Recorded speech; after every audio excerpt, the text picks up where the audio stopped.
Halo semuanya, selamat datang di Tentang Jiwa. Ini dengan Mbak Ami.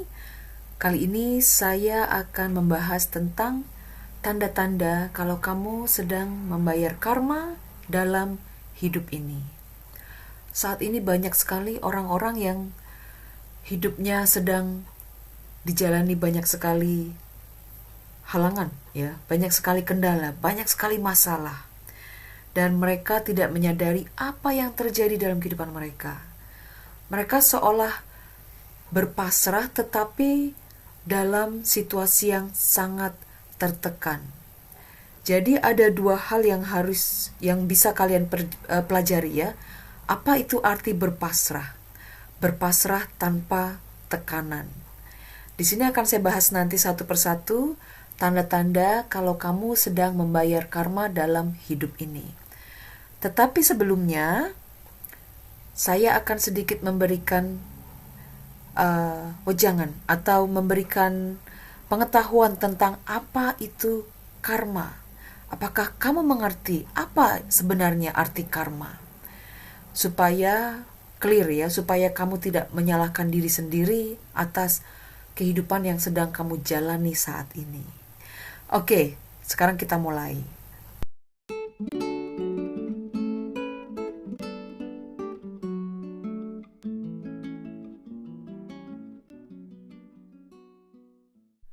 Apakah kamu sudah mengerti apa yang dimaksud dengan karma? Di sini kita akan dalami, ya. Mengapa kita harus membayar karma dan mengapa kita menghasilkan karma? Apakah karma bisa hilang begitu saja? Apakah karma bisa terlepas begitu saja? Oke. Karma. Karma adalah hasil interaksi kita di saat kita hidup sebagai manusia.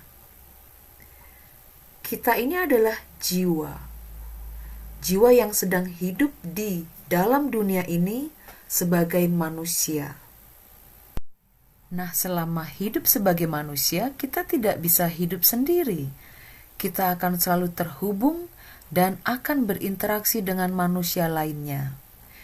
Dalam kehidupan ini kita akan menggunakan potensi yang ada dalam diri kita untuk menunjang kehidupan satu dengan kehidupan lainnya. Misalkan di sini, antara penjual dan pembeli. Si penjual memiliki barang untuk dijual. Si pembeli memiliki duit untuk membeli. Nah, dengan cara seperti itu, dunia akan terus berputar. Ini contoh kecil. Contoh yang lain adalah coba perhatikan di sekitar kamu, atau ya, perhatikan kehidupan orang-orang di sekitar kamu.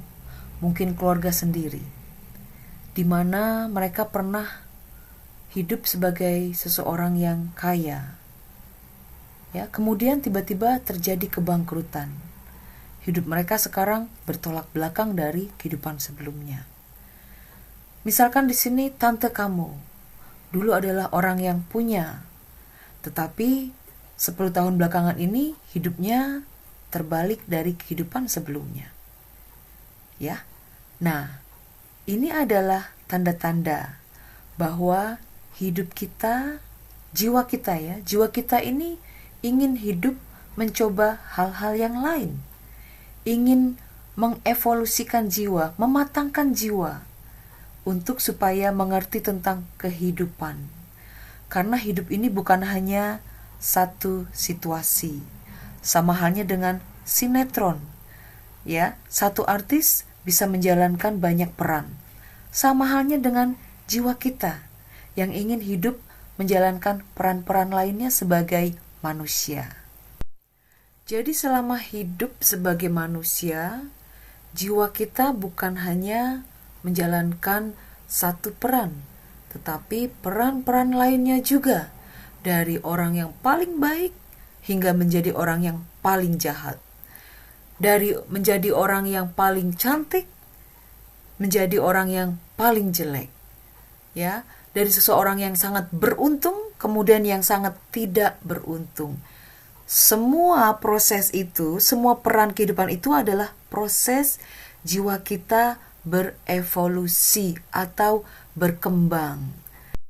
Nah, sekarang coba bayangkan, di dalam kehidupan ini saja sudah berapa peran yang kamu jalankan. Ya. Nah, bagaimana kehidupan kamu sebelumnya? Peran apa yang sudah kamu jalani sebelumnya? Untuk bisa melihat kehidupan kamu sebelumnya, kamu bisa melakukan regresi. Regresi ini bisa kamu lakukan dengan video yang sudah saya sediakan dalam YouTube channel saya, atau bisa langsung dengan saya. Langsung ini online karena saya tidak hidup di Indonesia. Nah, di sini ya, sudah banyak yang terbantu untuk bisa meluruskan kehidupan mereka dalam perjalanan baru mereka setelah mereka dihadapi oleh situasi membayar karma dalam kehidupan ini. Oke, sekarang di sini akan saya jelaskan tanda-tanda yang spesifik ya, tanda-tanda tertentu. Di sini ada 10 kalau tidak salah. Saya akan uraikan satu persatu.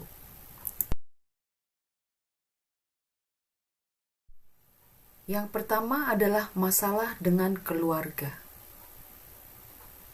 Masalah ini bisa dengan orang tua kita sendiri atau dengan mertua. Juga bisa dengan kakak sendiri atau dengan kakak ipar atau juga adik ipar. Mereka yang bermasalah dengan keluarga biasanya karena masih hidup satu atap. Misalkan kamu single.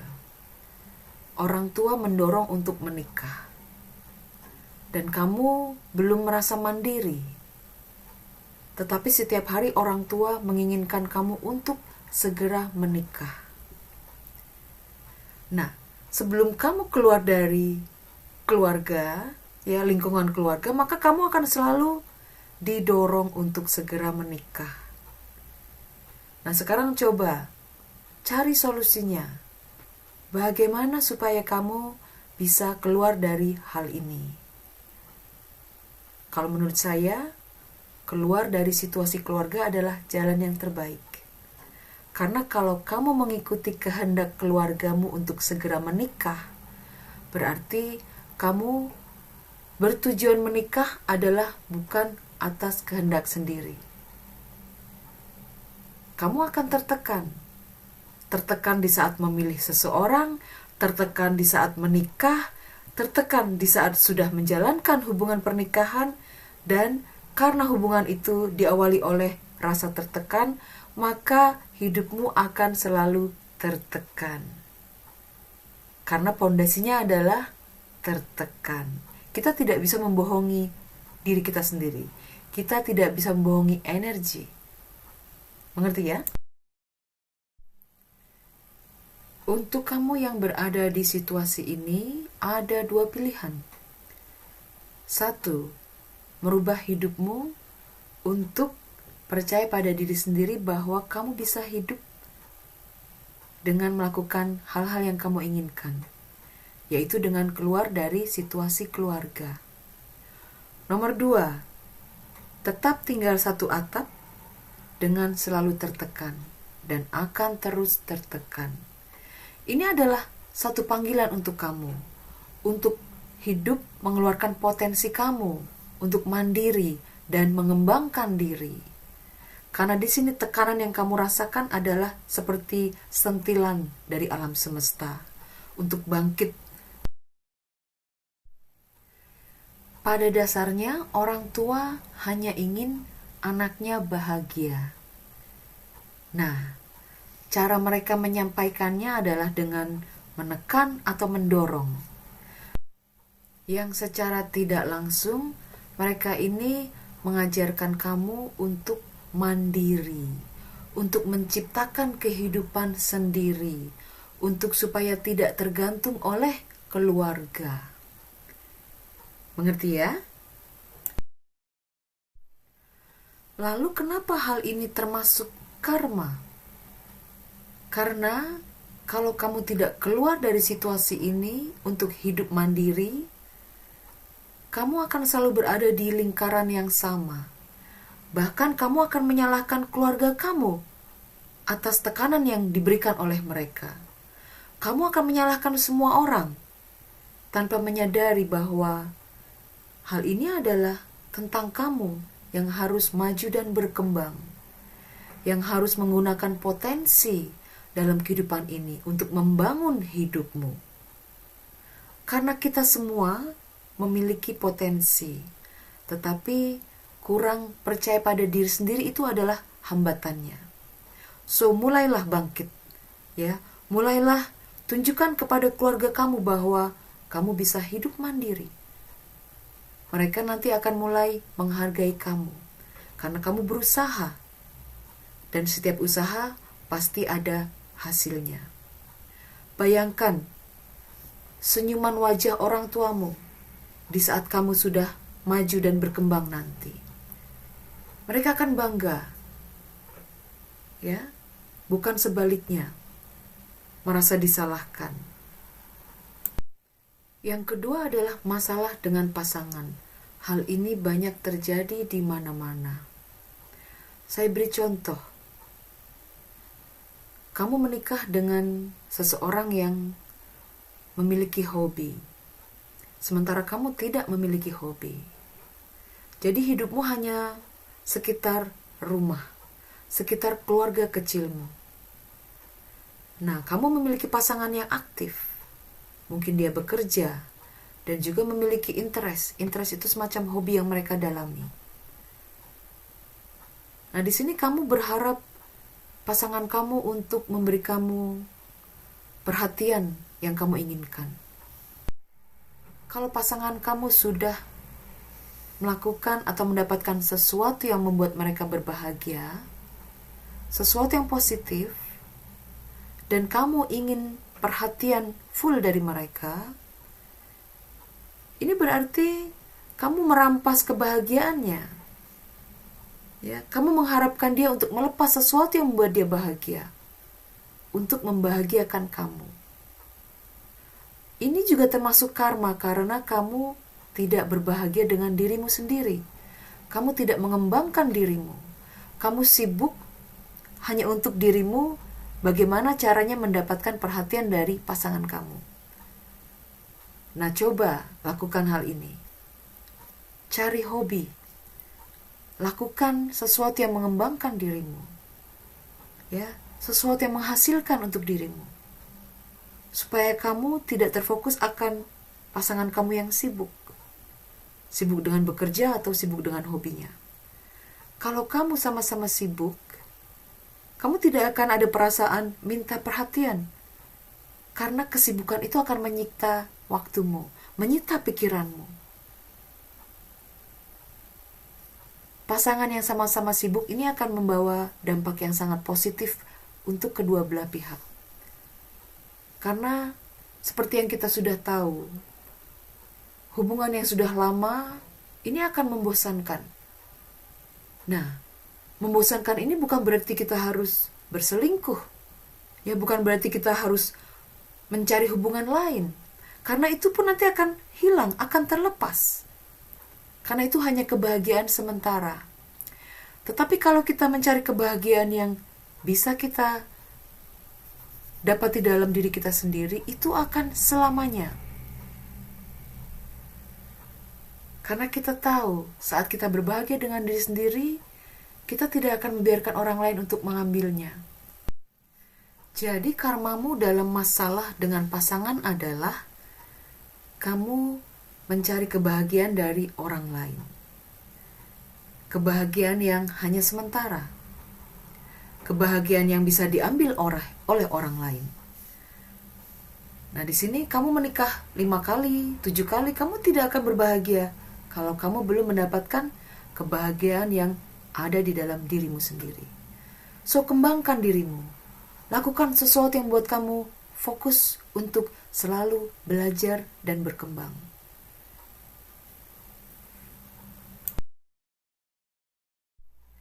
Yang ketiga ini sangat tragis, yaitu sulit untuk keluar dari hubungan menyakitkan. Saya akan beri contoh kekerasan dalam rumah tangga.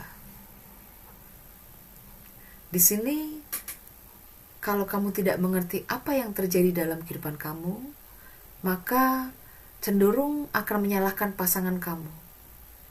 Ya, kalau di sini kamu sebagai korban, oke? Coba kamu perhatikan, kamu lihat masalah ini dari sudut lain. Sudah berapa lama kamu diperlakukan seperti ini? Kamu berharap dia berubah. Kamu bertahan, menunggu untuk dia berubah. Tetapi dia tidak pernah berubah. Di sini kamu takut untuk keluar dari hubungan ini karena banyak alasan. Tetapi cenderung karena ketergantungan. Biasanya hal ini karena ketergantungan dari hal keuangan. Nah, banyak yang menikah muda hanya berpikir bahwa menikah adalah cara atau solusi untuk keluar dari keluarga. Di mana kenyataannya pernikahan mereka malah membawa ke arah yang lebih menyakitkan. Jadi pikirkan dulu sebelum menikah karena tertekan, menikah karena diharuskan oleh keluarga, menikah karena usia tertentu, karena kamu sendiri yang akan membayarnya. Banyak yang bertahan dalam hubungan KDRT ini karena mereka takut untuk keluar dari lingkaran kehidupan yang selalu mereka jalani. Mereka takut akan kehidupan lain. Mereka takut akan perubahan. Dan hal ini nanti akan menjadi kebiasaan yang akan mereka turunkan kepada anak cucu mereka. Jadi kalau kamu tidak memutuskan lingkaran ini, keturunan kamu juga akan mengalami hal yang serupa. Jadi mulailah putuskan, supaya ini tidak terjadi turun-temurun.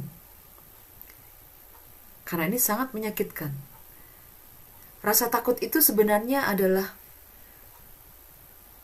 dorongan kamu untuk keluar. Mungkin cenderung banyak yang berpikir berpasrah atau nasib. Nah, kalau kamu tidak merubah situasi ini, maka kamu akan terus tertekan. Tekanan itu akan semakin hebat.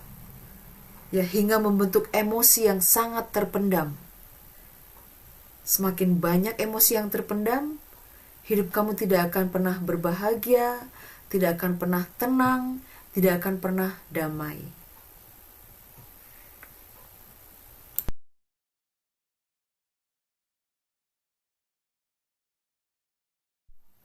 Oke, yang keempat adalah terlilit hutang. Di sini juga untuk kamu yang terlibat dalam hutang, sebagai pemberi hutang atau sebagai seseorang yang menghutang. Nah, kalau kamu memberikan hutangan kepada seseorang, biasanya kamu akan mengejar uangmu.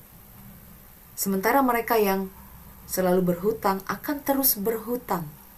Karena ini jalan termudah untuk mereka. Jadi mereka semakin akan terlilit hutang karena untuk menutupi hutang-hutang selanjutnya. Dan untuk kamu yang selalu mengejar uangmu karena memberi hutang, kamu akan selalu mengejar. Kamu akan lelah. Bahkan kamu akan kehabisan uang. Karena kamu selalu memberikan hutangan kepada mereka yang kamu kejar, yang biasanya mereka akan lari. Nah, di sini coba belajar dari lingkaran ini. Ya. Untuk kamu yang selalu memberi hutangan, mulailah bersikap tegas terhadap diri sendiri.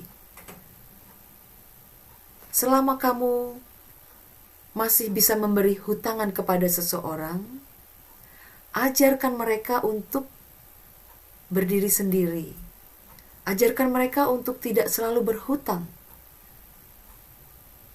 Bagaimana caranya?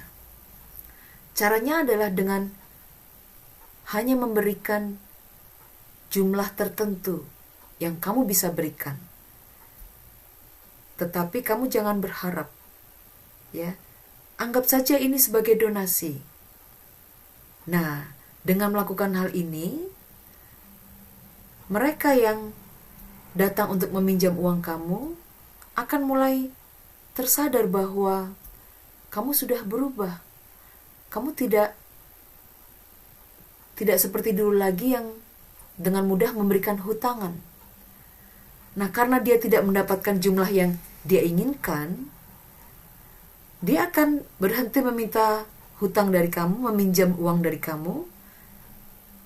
Ada dua kemungkinan yang akan terjadi. Satu, dia akan sadar bahwa dia harus melakukan sesuatu dalam kehidupan ini selain menghutang, atau mereka akan terus menghutang mencari korban yang satunya lagi, korban lain. Nah, tetapi kamu jangan fokus kepada dia, fokus kepada dirimu sendiri.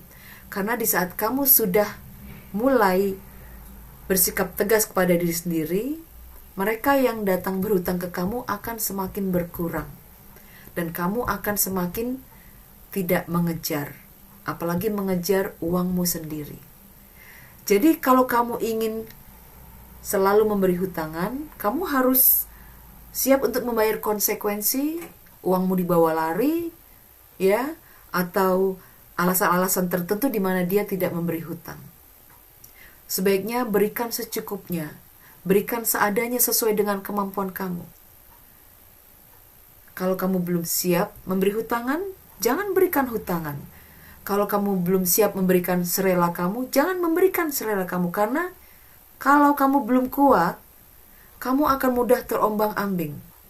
Kalau kamu belum kuat, kamu akan kecewa dengan hal-hal yang kamu berikan kepada orang lain. Mengerti ya? Sorry.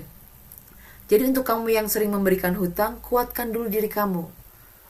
Ya, kalau kamu sudah kuat, kamu nanti tidak akan memberi hutang, tetapi kamu akan memberi serelanya. Nah, ini yang lebih baik. Walaupun jumlah kecil, tetapi kamu rela. Kamu tidak akan harus mengejar hakmu. Nah, ini pelajaran untuk kamu. Untuk kamu yang selalu berhutang, mulailah menyadari bahwa kamu nanti akan membayarnya. Kalau tidak di kehidupan ini, dalam kehidupan selanjutnya. Hutang-hutang yang kamu tidak bayar atau belum terbayar di saat kamu mati nanti, bukan hanya kamu yang membayarnya, tetapi keluarga kamu juga.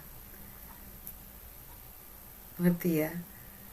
Mungkin ada yang berpikiran bahwa, oh, orang tua saya berhutang, tetapi sudah mati. Nah, di sini yang kita lihat hanyalah fisik atau badan orang tua kita. Jiwanya masih akan hidup. Jiwanya nanti akan menjalani kehidupan baru. Dan akan dihadapi situasi yang sama lagi. Sampai dia keluar dari lingkaran hutang ini. Bisa dimengerti ya? So, hati-hati antara yang memberi hutang dan yang sering menghutang. Lakukan hidup ini dengan seadanya. Jangan membeli sesuatu karena gengsi. Jangan memberi sesuatu karena nanti tidak dianggap sebagai seseorang yang mewah oleh orang lain. Jangan membeli sesuatu karena untuk membahagiakan orang lain. Karena berapapun jumlah yang kita berikan kepada orang lain, itu hanya sementara. Nah, oke, semoga ini bisa dimengerti.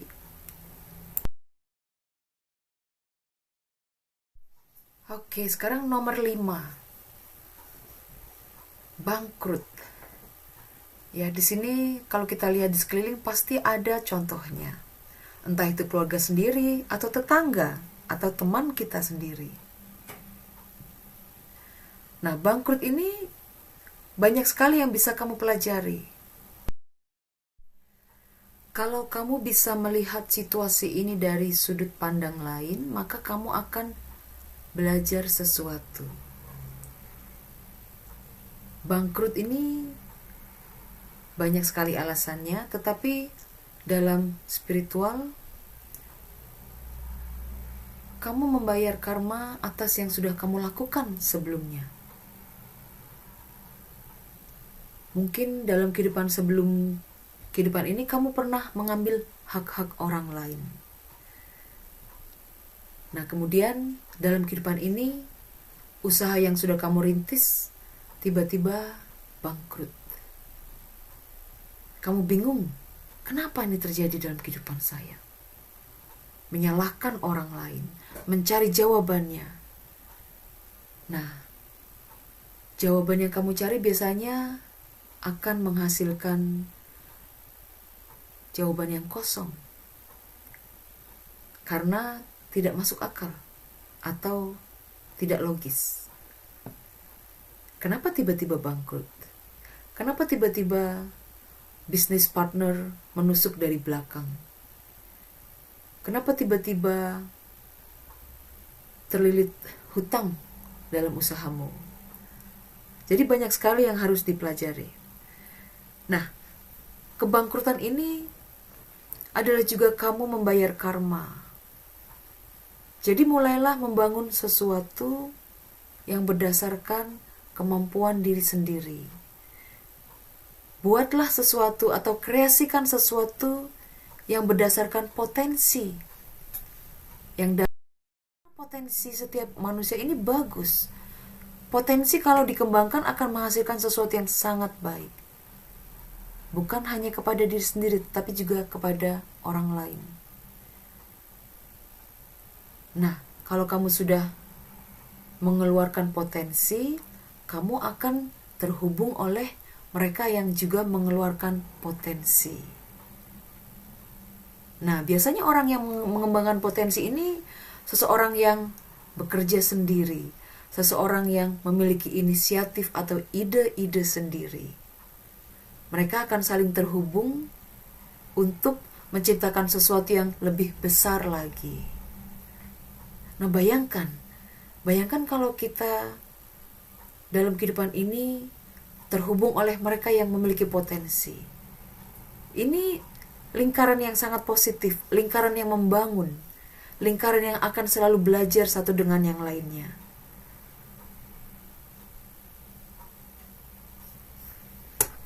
Oke, sekarang nomor 6 ya, didatangkan oleh orang-orang dari kehidupan masa lalu. Kalau kamu masih berada di situasi ini, berarti pola hidupmu harus dirubah. Juga pola pikirmu. Karena orang-orang dari masa lalu ini milik masa lalu. Nah, kamu sudah merasakan energi mereka tidak seimbang dengan energi kamu. Karena hubungan dengan orang dari masa lalu ini menyakitkan dan juga sangat menekan. Biasanya ada pihak mengejar dan dikejar dalam hubungan dengan orang-orang dari kehidupan masa lalu. Kalau kamu merasa bahwa mereka bukanlah yang seharusnya kamu dapatkan dalam kehidupan ini, maka kamu harus keluar dari masa lalu itu. Bagaimana caranya? Kamu harus masuk ke kehidupan baru. Kehidupan yang jauh dari orang-orang masa lalu. Orang-orang masa lalu akan hidup dengan orang-orang dari masa lalu juga. Mereka yang masih belajar dalam kehidupan ini. Kamu yang sudah terpanggil atau sudah mengalami perubahan hidup, tidak ada pilihan untuk melangkahkan kaki ke depan memulai kehidupan baru. Sebelum kamu melakukan hal itu, mereka dari masa lalu akan selalu berdatangan, akan selalu mengganggu kehidupan kamu. Karena hidupmu masih statis, hidupmu belum mengalami perubahan, walaupun kamu tahu bahwa hidupmu sudah berubah. Jadi ikuti pergeseran perubahan kehidupan. Kalau kamu mengikuti hal itu, kamu akan jauh dari orang-orang masa lalu. Tetapi kalau kamu tidak bergeser, tidak menggeserkan hidupmu ke arah yang di depan, maka kamu akan selalu didatangkan oleh mereka dari masa lalu. Siapapun itu. Hal ini tidak memandang status kamu siapa, Ya, berapa yang kamu miliki dalam kehidupan ini, kedudukan kamu tidak memandang. Hal itu akan datang kepada siapa saja yang sudah mengalami perubahan hidup tetapi belum merubahnya, atau belum ingin merubah dan juga takut untuk merubah. Nah, hubungan atau kehidupan dengan orang-orang masa lalu ini akan membawa kehidupan yang semakin mengecewakan, semakin menyakitkan. Karena mereka akan memanfaatkan kamu. Mereka akan mengambil kesempatan dan keuntungan dari kehidupanmu. Nah, mulailah hidup melangkahkan kaki ke depan, bukan ke belakang. Oke? Penyakit yang berkepanjangan. Ini untuk nomor 7. Di sini terkadang kita berpikir bahwa di saat kita mendapatkan penyakit yang berkepanjangan, berarti kita sedang dihukum dan kita berpasrah atas hukuman itu. Di mana sebenarnya hidup ini bukanlah hukuman. Karena hidup ini adalah proses mengembangkan dunia. Kita saling belajar satu dengan yang lainnya. Kita belajar untuk mengembangkan dunia, menciptakan sesuatu untuk berkembangnya dunia. Nah, penyakit yang berkepanjangan dalam kehidupan ini biasanya ada kaitannya dengan sesuatu yang pernah kamu lakukan dalam kehidupan sebelumnya. Dan ini harus didalami. Bagaimana caranya? Proses yang tidak mudah, tetapi bisa keluar dari situasi ini. Karena hal ini ada kaitannya dengan perjalanan jiwa individu, maka harus ditangani secara individu.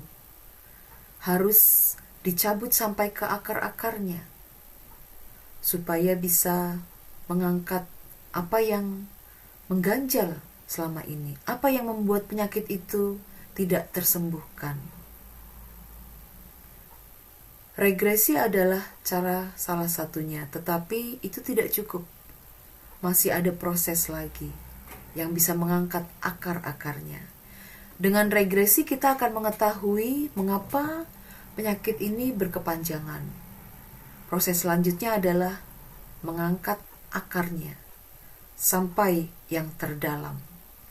Dan ini perlu waktu dan juga kesabaran.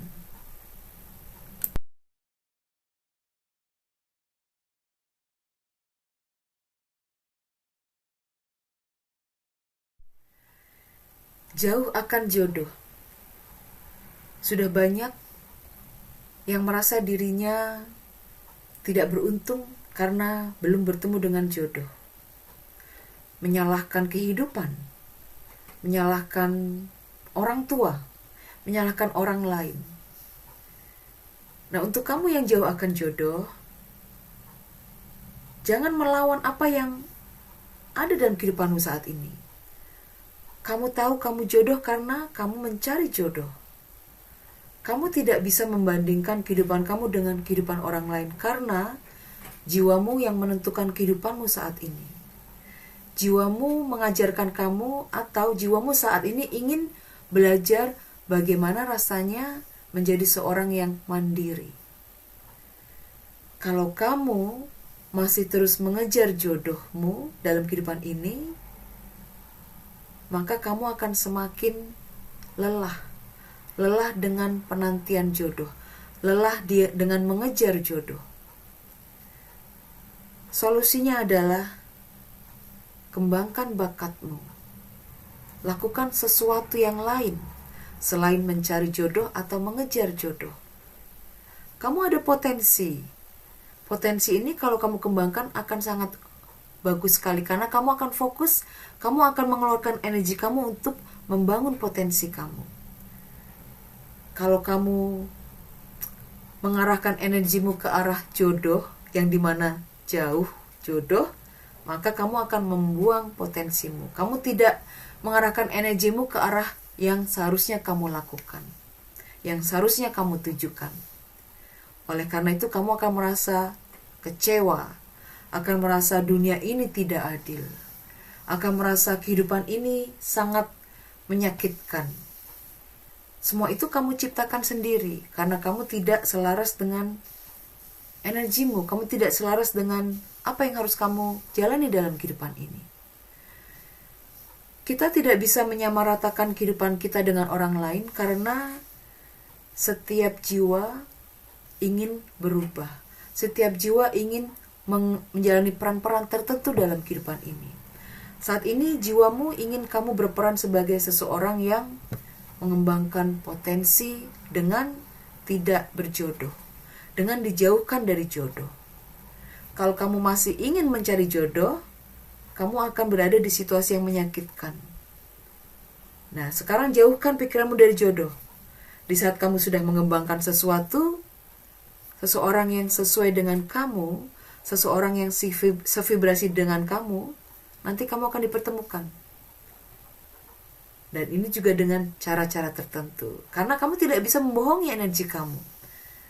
Kalau kamu masih berpikir jodoh belum datang karena kamu masih melawan energi kamu. Selaraskan. Jalani hidup ini dengan berkembang. Jalani hidup ini dengan tanpa tekanan jauh jodoh. Semakin kamu mencari, semakin kamu tertekan. Nah, pelajari di sana. Oke? Oke, jadi itu beberapa contoh tanda-tanda kamu sedang membayar karma. Jadi bagaimana solusinya? Solusinya adalah kamu harus mulai menjalani kehidupan berdasarkan apa yang kamu inginkan.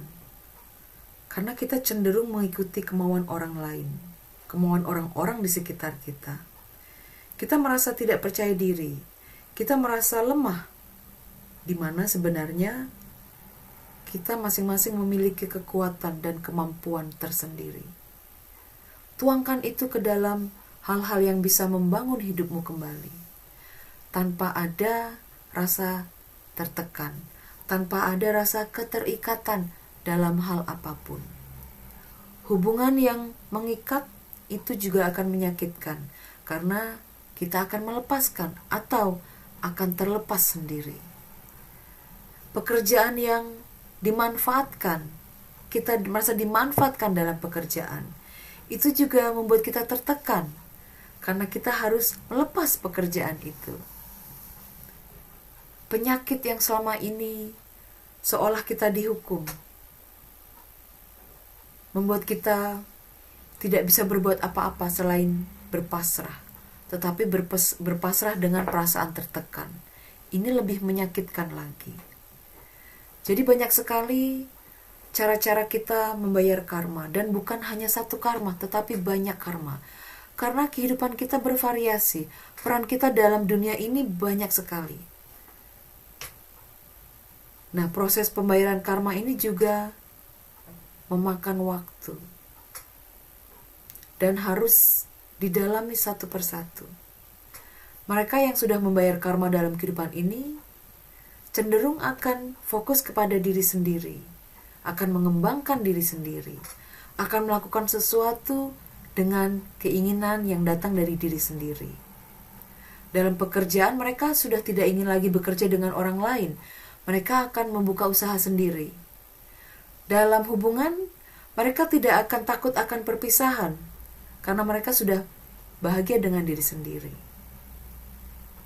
Dalam keluarga, mereka juga sudah tidak takut akan terpisah dari keluarga, karena mereka sudah mendapatkan sesuatu yang membuat mereka tersadar bahwa jiwa adalah tidak ada keterikatan walaupun dengan keluarga sendiri. Jiwa terlahir sendiri, tetapi dengan keterikatan secara fisik atau badan, yang pada saatnya kita juga harus melepas. Karena nanti fisik atau manusia akan meninggalkan kehidupan ini. Jiwa akan selalu berjalan, jiwa akan selalu hidup. Lalu apakah kita bisa melepas karma? Tentu tidak, karena selama kita masih bernafas, selama kita masih hidup, kita akan selalu terkoneksi, terhubung, dan berinteraksi dengan orang lain. Tetapi untuk kamu yang sudah membayar karma, kamu akan menghindar dari mereka yang membuatmu lelah. Oke, kalau begitu semoga video ini berguna dan bermanfaat untuk kamu yang saat ini sedang membayar karma. Pelajari supaya tidak terulang lagi hal yang sudah kamu seharusnya pelajari dalam kehidupan ini. Kalau tidak, dalam kehidupan selanjutnya kamu akan masih belajar. Oke, kalau begitu terima kasih. Salam damai. Namaste.